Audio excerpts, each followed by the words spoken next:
Hello dears, कैसे हैं आप सब। I hope all of you will be fine. मैं स्वाति और आप सब मेरे साथ स्टडी कर रहे हैं मेरे चैनल माइंड फ्यूल एक्सप्लोजन पर।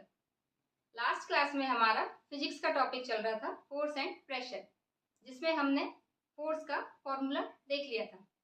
आज हम देखने वाले हैं फोर्स के इफेक्ट एंड फोर्स के टाइप्स। बट वीडियो को स्टार्ट करने से पहले आप वीडियो को लाइक कर दें और चैनल को सब्सक्राइब कर लें। साथ ही और लोगों को इसको शेयर कर दें ताकि ज़्यादा से ज़्यादा लोग भी इसका लाभ उठा सकें और जो भी अपडेट्स हैं वो भी आपको रेगुलरली मिलती रहें। चलिए फिर आगे बढ़ते हैं। हमारा टॉपिक है फोर्स एंड प्रेशर, जिसमें हम क्या देखने वाले हैं, इफेक्ट ऑफ फोर्स। क्या मतलब है इसका, यानी फोर्स का क्या इफेक्ट होता है, यानी क्या प्रभाव पड़ता है, क्या क्या फोर्स कर सकता है। जैसे कि it can change the state of the rest और मोशन ऑफ द बॉडी। जैसे आपने देखा होगा तो क्या होता है, जैसे आपने वो बच्चे खेलते हैं ना, पहिए को घुमाते हुए लेके जाते हैं एक जगह से दूसरी जगह, तो उसमें क्या हुआ, वो जब टायर था तो वो क्या था, वो रेस्ट मोशन में था। जब उसने उसको क्या किया, पुश किया और घुमाते घुमाते ले गया, तो क्या हो गया, वो रेस्ट से मोशन में आ गया। तो ये किसका एग्जाम्पल आ गया, it can change the state of rest. ठीक है, तो उसने क्या कर दिया, जो रेस्ट में था उसकी स्टेट को क्या कर दिया, चेंज कर दिया। वहीं अगर क्या हुआ, और ये क्या कर सकता है, मोशन को भी रेस्ट में ला सकता है। जैसे क्या हुआ, कोई बॉल आ रही थी, उसने क्या किया, पैर से उसको रोक दिया, तो क्या हुआ, जो मोशन में थी वो अब किस में आ गई, रेस्ट में। तो ये किसका एग्जाम्पल हो जाएगा, मोशन से रेस्ट में। तो दोनों ही उसने क्या किया, दोनों की स्टेट को चेंज कर दिया। जो रेस्ट में था उसे, जो टायर जा रहा था जो रेस्ट में था उसे क्या कर दिया, मोशन में ला दिया, और सेकंड क्या कर दिया, जो मोशन में था उसे रेस्ट कर दिया, यानी कि रेस्ट में ला दिया। तो ये क्या कर सकता है, फोर्स कर सकता है। और क्या कर सकता है, it can change the size and shape of the ball. मान लो क्या करती हैं, आटा गूंथती हैं, तो उससे क्या होता है, आटा गूंथने के बाद फिर उसको एक लोई के शेप में दे देती है, तो क्या कर रही है, उससे क्या हो रहा है, उसका साइज और शेप चेंज हो रहा है। और साथ ही इसका और एग्जांपल, जैसे आपने रबर देखी होगी, है ना, तो रबर में क्या होता है, रबर को जैसे आप बच्चे लोग खींचते हैं, आप ही खींच के देखे हो, रबर क्या हो सकती है, जब आप उसको खींचते हो तो क्या हो जाती है, उसका साइज चेंज हो जाता है, शेप भी चेंज हो जाता है। आप उसको ऐसे ऐसे कैसे भी करके उसको फोल्ड कर सकते हो, है ना। तो ये इफेक्ट क्या, फोर्स का क्या इफेक्ट है कि वो उसकी स्टेट को चेंज कर सकता है। रेस्ट में है तो मोशन में ला सकता है, और मोशन में है तो उसे रेस्ट में ला सकता है, या फिर उसके साइज और शेप को चेंज कर सकता है।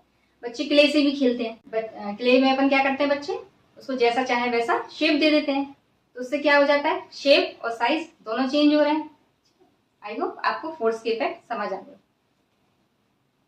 नेक्स्ट है हमारा टाइप ऑफ फोर्सेस। वैसे तो टाइप्स के बेस पे देखें तो फोर्स दो होते हैं, कांटेक्ट फोर्स और नॉन कांटेक्ट फोर्स।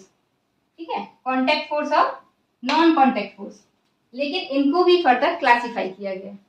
अब कांटेक्ट फोर्स कौन से होंगे, पहले तो ये समझिए, जब कोई भी दो ऑब्जेक्ट कांटेक्ट में आएंगे तो उनकी वजह से जो आपस में जो फोर्स जनरेट होगा वो कौन सा फोर्स है, कांटेक्ट फोर्स। और जब कांटेक्ट में नहीं है फिर भी अगर एक फोर्स क्या कर रहा है, उनके बीच में काम कर रहा है, तो उस फोर्स को हम क्या कहते हैं, नॉन कांटेक्ट फोर्स।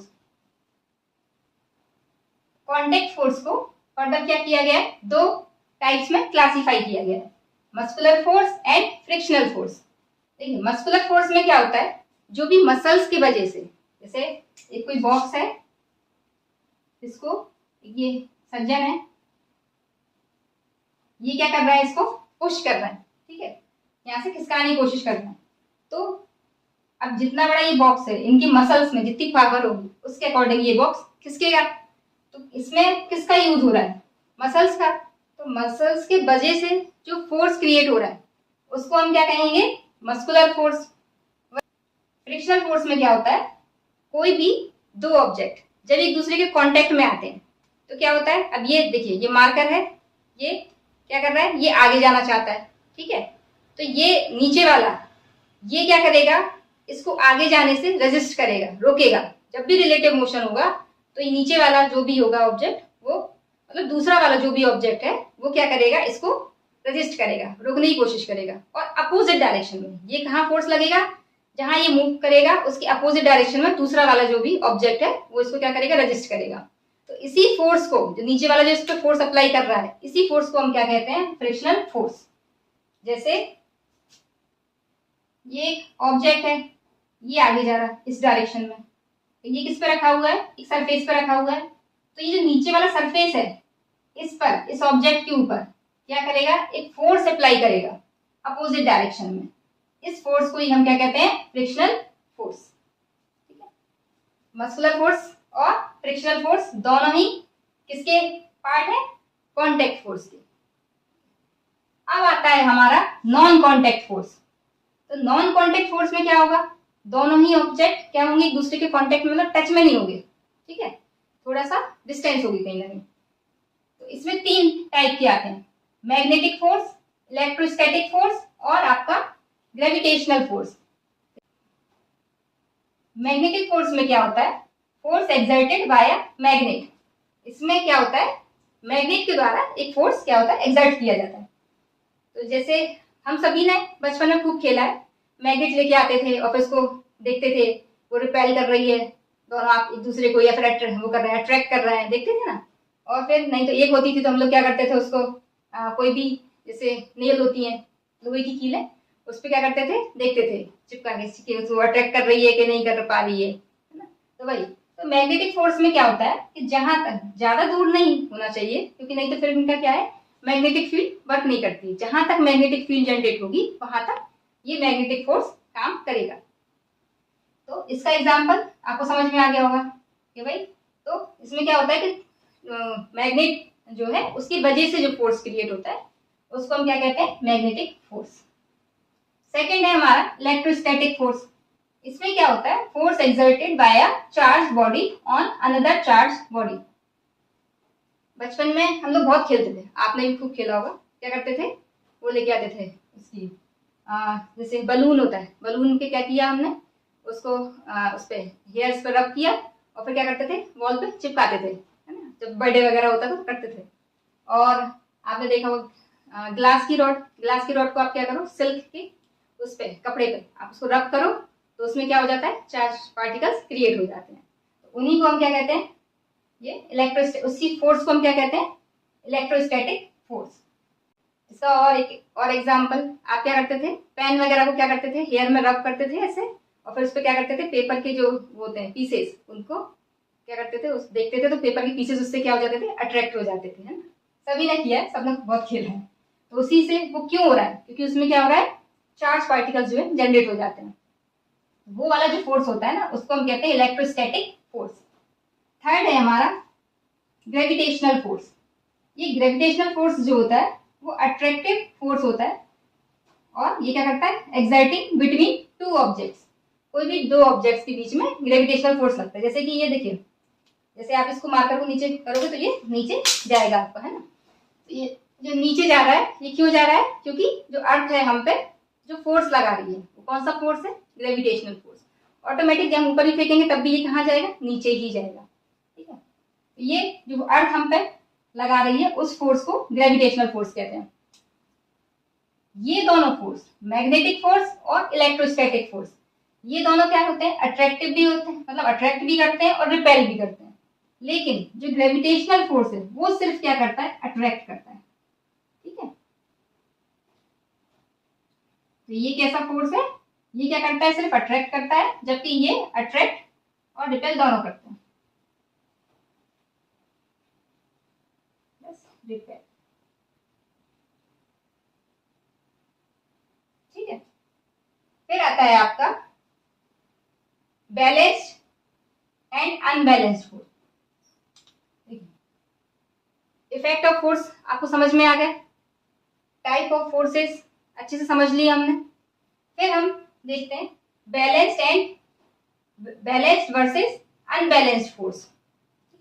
देखिए इसमें क्या होता है, बैलेंस्ड फोर्स में क्या होता है, जो नेट फोर्स है वो क्या होता है, 0 होता है। जैसे वही कल हमने देखा था ना कि जो एक्सप्लोडिंग ऑफ फोर्स में क्या होता था, 3 टाइप से फोर्स लग सकते थे। एक तो क्या हो, जो फोर्स 2 लोग लगा रहे हैं वो दोनों क्या है, बराबर का फोर्स लगा रहे हैं, ठीक है। तो दोनों में क्या होगा, दोनों एक यहाँ से खींच रहा है, एक उतनी फोर्स से 10 न्यूटन का फोर्स यहाँ से लग रहा था, 10 न्यूटन का फोर्स ही यहाँ से लग रहा है, तो उस ऑब्जेक्ट का क्या होगा, कुछ होगा, खिसकेगी ही नहीं, वैसी की वैसी है, ठीक है। तो उस फोर्स एक वो वाली कंडीशन थी, तो बस वही उसमें क्या हो रहा था, नेट फोर्स क्या था, 0 था। वही वाली कंडीशन में जब नेट फोर्स 0 होता है तो उसे हम क्या कहते हैं, बैलेंस फोर्स। जैसे ये ऑब्जेक्ट है, इसको एक पर्सन ए यहाँ खींच रहा है, एक पर्सन बी यहाँ खींच रहा है, ठीक है। इस पे ए भी 10 न्यूटन का फोर्स एक्सर्ट कर रहा है, जबकि बी भी क्या कर रहा है, 10 न्यूटन का ही फोर्स एक्सर्ट कर रहा है, ठीक है। तो कुल मिला के इस पे क्या है, इस पे तो जो नेट फोर्स है वो तो 0 है, नेट फोर्स इस पे क्या है, 0। वहीं अनबैलेंस्ड फोर्स में क्या होता है, इस पे जो नेट फोर्स होता है वो आपका 0 नहीं होता।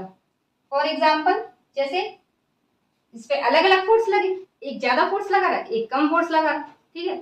जब दोनों फोर्स अनइक्वल होंगे तो उसका जो नेट फोर्स होगा वो क्या होगा, वो 0 नहीं हो सकता, उसको हम क्या कहते हैं, अनबैलेंस्ड फोर्स।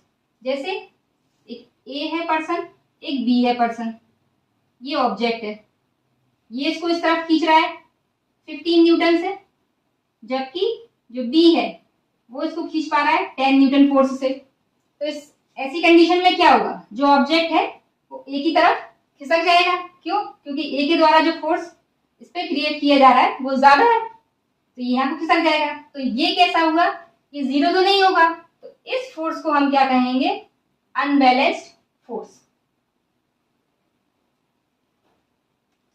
नेक्स्ट क्लास में हम इसके न्यूमेरिकल्स को देखेंगे। अगर वीडियो आपको अच्छा लगा हो तो चैनल को सब्सक्राइब कर लें और वीडियो को लाइक कर दें और ज्यादा से ज्यादा लोगों को शेयर करें।